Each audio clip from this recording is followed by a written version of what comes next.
አይደክመኝም። ቃሉን ለማንበብ አልደክምም። የእግዚአብሔር ቃል መዳኛዬ፣ መፈወሻዬ፣ ልጁን መምሰያዬ ሰጥቶኛል። ከዚህ በላይ ምን ይስጠኝ? ከቃሉ ውጪ ምን ይስጠኝ? ያድነኛል። በእኔም ተስፋ እንዳትቆርጡ፣ አንድ ቀን ጌታን እመስላለሁ።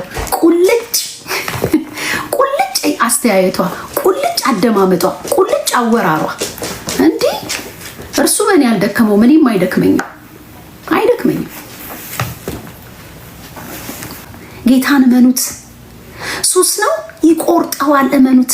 ባለማመናቸው ነው ምድረ በዳ ይቀሩት። አይ ራሱ የኔ 30 ዓመት ነው ያጨስኩት። who cares? በቃ ጌታ ይቆርጠዋል። በቃ ድራግ ነው። እመኑት። ጌታ ምስክሬ። አምናችሁት ወደዚህ ነው፣ ወደዚህ ወደሚያቃጥል፣ ወደሚቆርጥ፣ ወደሚገርዝ ወደዚህ ቃል ሳይሰለቸን ዘፍጥረት ዘጸአት እያልን እናነባዋለን። አንዱ ቀን ላይ የለም እንዳይገኙ ነው።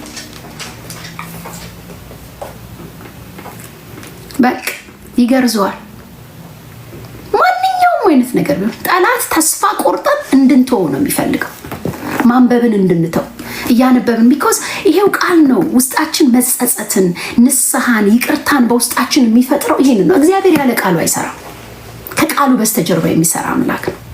ስለዚህ ዝናብና በረዶ ከሰማይ እንደሚወርድ ምድርን እንደሚያረካት ታበቅልና ታፈራ ዘንድ እንደሚያረጋት ዘርንም ለሚዘራ እንጀራንም ለሚበላ እንደሚሰጥ እንጂ በከንቱ እንደማይመለስ ከአፌ የሚወጣው ቃሌ ነው። እንዴት ከቃሉ ርቄ የቱ ጋር ይስራ?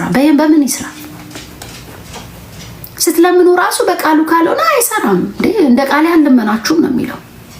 በምንኛ ልለምነው? ጌታ ሆይ እላለሁ። ጌታ ሆይ